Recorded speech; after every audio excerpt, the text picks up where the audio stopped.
Bem-vindas e bem-vindos à minha oficina básica de teoria e prática do conto. Nessa primeira parte da oficina, a gente vai fazer o que a gente vai ver. Primeiro, vou me apresentar, falo para vocês quem eu sou, por que eu estou aqui. Depois a gente já entra logo no começo, que é as origens e as definições do conto. O que faz um conto ser um conto? Quais são as características mais marcantes do conto? O que diferencia ele de outras formas literárias?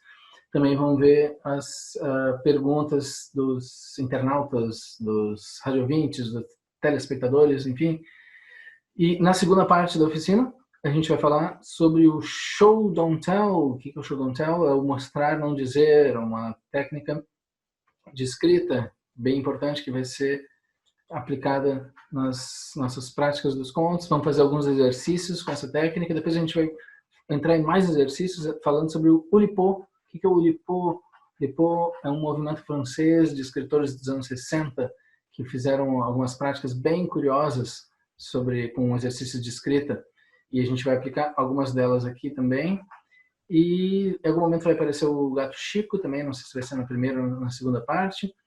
E que mais? Eu vou dar meu e-mail para vocês, para alguns de vocês, os primeiros que me escreverem, e vou fazer uma avaliação dos contos de vocês.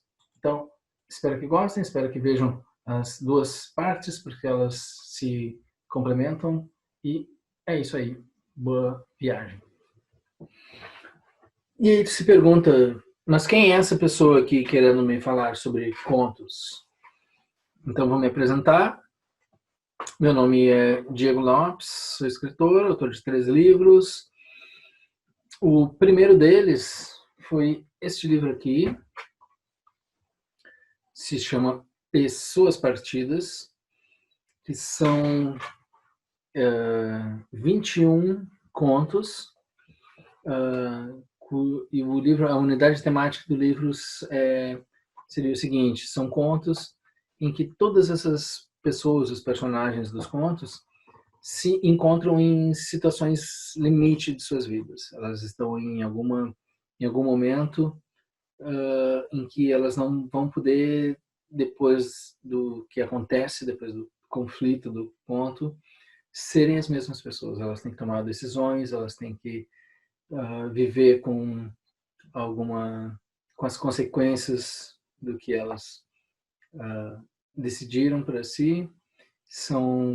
Todos os contos são bem fortes, assim. Tem mortes, tem acidentes, tem separações, enfim, tem partidas, tem também em vários sentidos, né? O partidas tem a semântica é tanto o mais literal, né, o partido físico, como o partido de se ir embora, e partidos de estar também quebradas por dentro. Depois eu escrevi um outro livro que se chama Frases Ouvidas por Aí, que eu não tenho aqui comigo, porque ele já esgotou e ele está só disponível em e-book.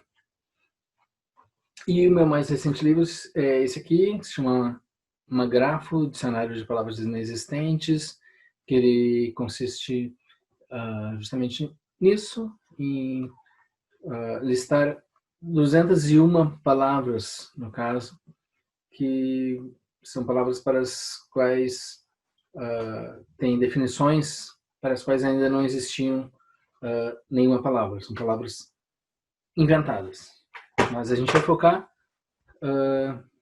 no meu histórico com esse livro aqui, que esse livro ganhou o prêmio UFES de literatura, que é o prêmio da Universidade Federal do Espírito Santo, um prêmio nacional, e foi minha estreia, direto o primeiro livro que eu publiquei, já ganhou um prêmio de melhor livro de contos. Então por isso que eu estou falando sobre contos aqui com vocês, não só por escrever contos, como ser um grande eu também sou um grande leitor de contos, vários autores que são contistas me influenciaram bastante e acho que eu posso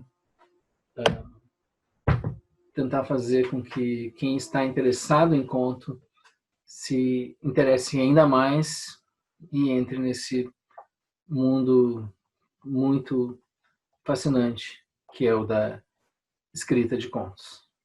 Então, para começar, vamos começar pelo começo, que é as origens do conto.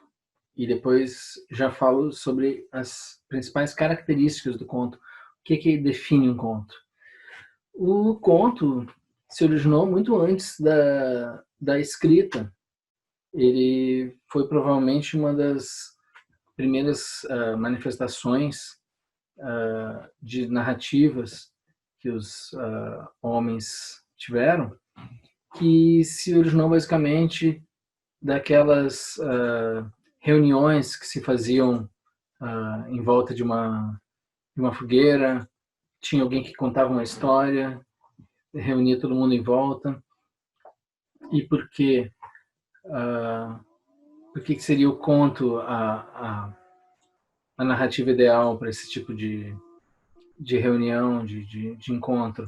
Porque era uma história que podia ser contada de uma vez só, e era uma história que tinha que prender a atenção das pessoas, não era uma história que podia se estender muito e ir muito além e ter muitos personagens. É uma história que é para ser escutada de uma vez só, assim como o conto pode ser lido de uma vez só também, né?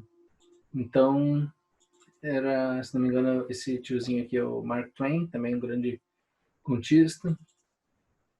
E então já foi, desde os primórdios, já foi se configurando algumas das características do conto, que é aquela brevidade, uma palavra que chama para um desenlace que está muito próximo. E a partir daqui, vamos ver então algumas características do conto. O que seria o conto? Vamos entender, antes de começar a falar sobre ele, vamos entender o que ele é, o que diferencia ele de outras formas de narrativas.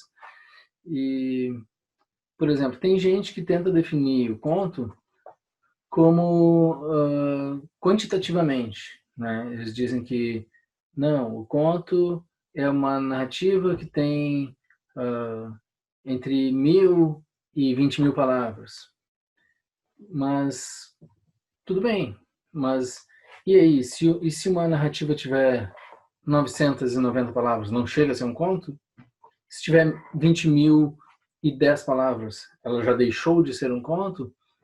Então, a gente entende esse tipo de abordagem, tentar definir de uma maneira quantitativa. Já falam que com mais de 20.000 palavras não é um conto, é uma novela. Um romance, então, seria a partir de 50 ou 60.000 palavras. Já alguns dizem que 1.000 palavras é a chamada flash fiction. E, enfim, alguns já dizem que é a partir de 7.500, e, enfim, vai variando. Mas essa abordagem, a definição quantitativa, não nos ajuda muito a definir o que caracteriza realmente um conto, de verdade. Pois o que faz um conto ser um conto não é exatamente o seu tamanho. E tem outras características, por exemplo, o conto tem um espaço limitado, tem um tempo limitado e, por exemplo, num recente edital de concursos de contos, um conto foi definido assim, para não haver dúvidas, né? Conto é uma narrativa ficcional breve que aborda com densidade e concisão um único conflito. E essa é uma definição que já nos ajuda bastante a entender o que é um conto. Nessa frasezinha aqui tem muita informação. Começa dizendo, é uma narrativa. Narrativa o que é? Vamos pegar uma definição comum de dicionário. Narrativa É uma exposição de um acontecimento, de uma série de acontecimentos mais ou menos encadeados, reais ou imaginários, por meio de palavras ou de imagens. Ok? Narrativa ficcional. Narrativa ficcional, ou seja, já é ficção, já deixou muita coisa de lado. A gente não está tratando de relatos reais aqui. Narrativa ficcional breve. Então já volta a questão do tamanho, do tempo e do espaço, que são breves no conto. E que aborda com densidade e concisão, ou seja, o conto tem densidade e concisão, é uma narrativa que não se permite muita enrolação. As palavras têm que ter uma função, tem que trabalhar para a aproximação da história, mas o principal vem aqui. Ele fala uma narrativa ficcional breve que aborda com densidade e concisão um único conflito. E é essa aqui a parte principal que define o que é um conto. É uma narrativa que tem um único conflito. É uma única unidade de ação. É um drama, trata de um drama único. Ao contrário de um romance, por exemplo, que pode ter várias unidades de ação, pode ter vários personagens, várias histórias acontecendo ao mesmo tempo. O conto ele é concentrado. Ele vai se concentrar em um personagem, em uma narrativa, em um conflito único. E é isso que faz de um conto um conto. E agora eu trago para vocês esse tiozinho aqui, que está numa mesa bebendo um rum, eu acho, que é o Ernest Hemingway. E por que eu trago ele, apesar de eu até não achar ele assim, o melhor exemplo de contista que existe? É porque o Hemingway criou um conceito, dezenas de décadas atrás, que é a teoria do iceberg. O que é a teoria do iceberg? É o seguinte, ele fala que num conto nem tudo tem que ficar explícito, que se dá indicações de ideias, sensações, se dá sugestões do conflito, das relações entre as pessoas, e que na verdade o leitor é que tem que ir atrás do que tem por baixo disso tudo, o que está oculto, que não está explícito. O próprio Hemingway dizia que apenas um oitavo do iceberg vem à superfície, né? Aquela parte que a gente consegue enxergar. Até fui atrás dessa informação, até porque não se deve confiar na palavra de escritores quando eles estão contando histórias, porque eles inventam muito, mentem muito também, porque esse é o trabalho deles. E um escritor, pescador, então, pior ainda. Mas eu fui pesquisar e realmente diz que é 90% do iceberg fica submerso e apenas 10% fica na superfície, o que bate com arredondando, bate com o cálculo dele de que apenas um oitavo fica exposto. Né? Então seria aquilo que a gente vê mais explicitamente, é o que fica exposto, e ele fazia isso em contos dele, que a gente tem que ficar imaginando o que está por baixo de tudo. Né? A gente vê um diálogo entre um casal, por exemplo, num conto dele, e sem ser explícito, sem falar nada, a gente sabe que tem uma história de gravidez, uma história de aborto, coisas por trás que não estão ditas, mas que de alguma forma estão sugeridas e que vão depender da perspicácia do leitor também, identificar o que está sugerido em um conto. E Agora eu trago para vocês esse tiozinho aqui, que é o Chekhov, o russo Chekhov, que é, sem dúvida, um dos maiores contistas que já habitaram esse planeta. Se vocês forem pesquisar sobre contos, sobre grandes contistas, esse é um nome que sempre vai aparecer e não é de forma injusta, não é aqueles cânones que simplesmente vão passando de geração em geração e de repente a gente não entende por quê. Quando vocês lerem Chekhov, vocês vão saber por que que ele durou tanto tempo e ainda dura, porque ele é um excelente contista.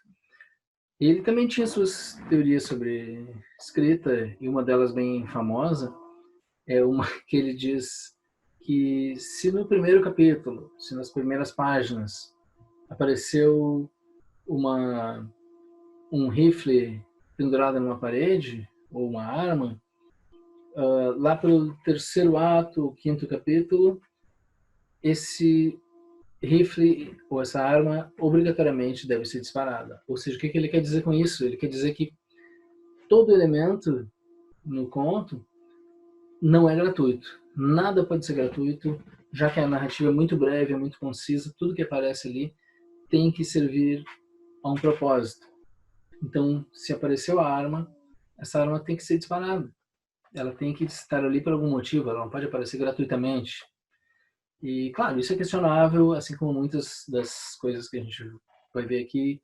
Depois a gente vai ver que nem tudo é lei, né? Tudo pode ser quebrado também. Mas primeiro a gente tem que conhecer quais são as regras, ver quais são, se familiarizar com as regras da escrita, para depois, com esse conhecimento, aí sim poder quebrar essas regras. Esse outro tiozinho é o Edgar Allan Poe, também muito famoso pelos seus contos. Ele foi uma das primeiras pessoas que teorizou sobre o conto, né? E na época dele o conto não era assim muito popular, talvez como ainda não seja hoje, não sei se em alguma época já foi.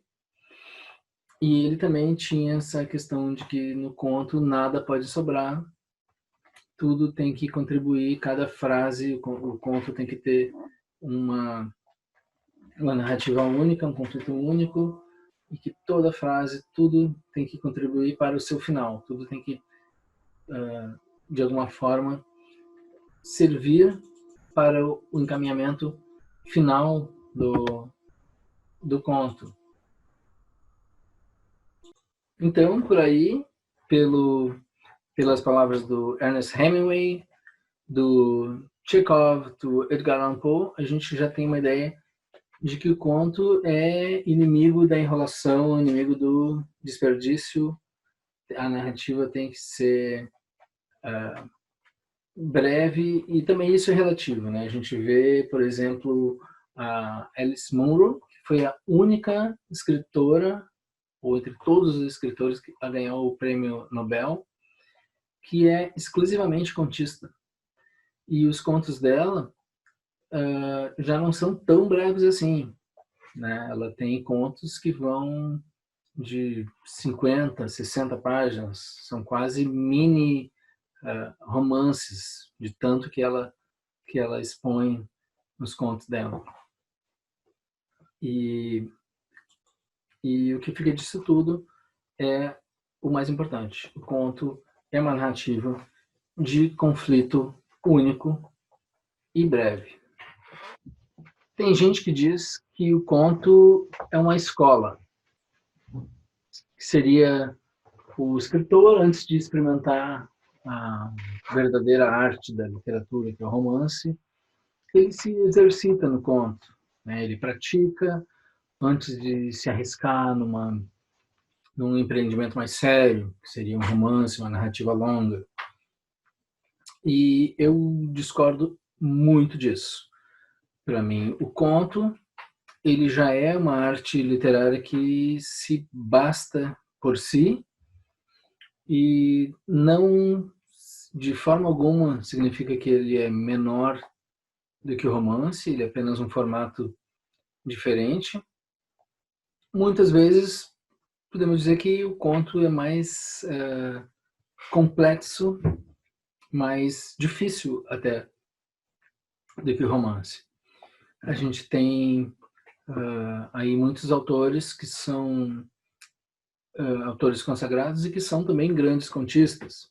A gente pode começar com o mais óbvio, Machado de Assis, que tem contos espetaculares. A Clarice Lispector tem muitos contos. O Érico Veríssimo começou a estreia dele na literatura foi justamente com um livro de contos. Quem mais? A Alice Munro ganhou o Nobel de Literatura, sendo exclusivamente uma contista. Rubem Fonseca, um dos maiores escritores brasileiros, é contista. Luiz Fernando Veríssimo, embora chamem muitas das suas narrativas curtas erroneamente de crônicas, apenas porque são publicadas em jornais, é um contista também, é um contista bastante original, bem peculiar no formato dos seus contos, mas são narrativas curtas de ficção que são inegavelmente contos também, e se arriscou poucas vezes no romance e é sem sombra de dúvidas mais competente, apesar de um grande escritor, mais competente nas suas narrativas curtas, e é por isso que ele é conhecido e vai ficar sempre consagrado nesse tipo de narrativa também. Kafka, Franz Kafka, um dos maiores escritores de todos os tempos, gostem dele ou não, é um grande contista, se exercitou muito nos contos. A gente pode até falar que a Metamorfose, por exemplo, um dos seus textos mais conhecidos, aquele que começa com a famosa frase, depois de uma noite de sonhos intranquilos, Gregor Samsa acordou na sua cama e se viu transformado em um monstruoso inseto. Essa narrativa mesmo não é um romance, pelo seu tamanho, seria muito curto para ser um romance, talvez seja uma novela, mas pela nossa definição de conto, de que é uma narrativa com uma unidade de ação única, um único conflito, a gente pode dizer que é um conto longo, a Metamorfose. E temos aí outros grandes escritores que são contistas. No Brasil, Dalton Trevisan, um grande contista. Lispector, já falei. O Ítalo Calvino também tem ótimos contos. Um dos maiores escritores do século 21 e 20, o inglês Ian McEwan, tem livros de contos também. Um japonês, que é o japonês mais popular da história, o Haruki Murakami, também tem livros de contos. Então, o conto não é um início, não é como se fosse a adolescência do escritor e ele só vai escrever o seu melhor na maturidade quando escrever os seus romances. Não, o conto já é, em muitos casos, o máximo que um escritor pode alcançar. E aqui algumas palavras finais para encerrar essa oficina. Bom, como o nome diz, é uma oficina básica de criação de contos, então talvez não tenhamos nos aprofundado ao máximo em todos os tópicos. Também, certamente, não cobrimos todos os tópicos possíveis sobre a criação de contos, mas, então, até pelo formato, a oficina tem algumas limitações. A maior delas, eu diria, é o grande bônus que é fazer uma oficina, seja presencial, seja online, que é o retorno dos leitores, o feedback. E porque para muitas pessoas que fazem oficina, esse feedback, esse retorno, vai ser a primeira vez que vai ser feito por uma pessoa imparcial, desinteressada, que não tem compromisso algum em agradar a pessoa que escreve. Muita gente acaba mostrando seus escritos para namorada, para esposa, cônjuges, família, amigos, e essas pessoas, justamente por um compromisso emocional com a pessoa, vão muitas vezes ser condescendentes com o texto.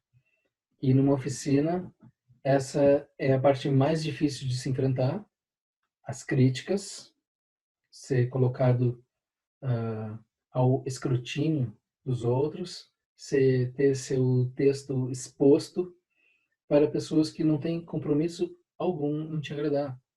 São pessoas que vão falar a verdade, vão falar o que elas pensam. E isso não há nada que substitua isso. É muito gratificante ter um retorno sincero das pessoas.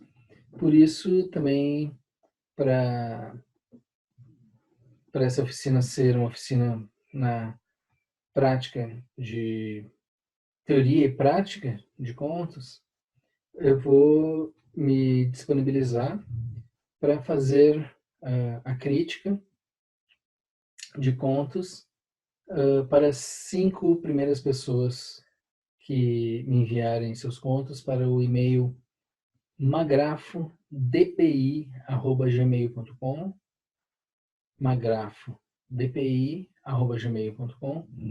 Mandem seus contos para mim, que no período de um ano, que é o período que tem a validade dessa oficina, que foi feita com exclusividade para a Prefeitura de Porto Alegre, nesse período eu fico disponível para criticar sem dó os textos de vocês.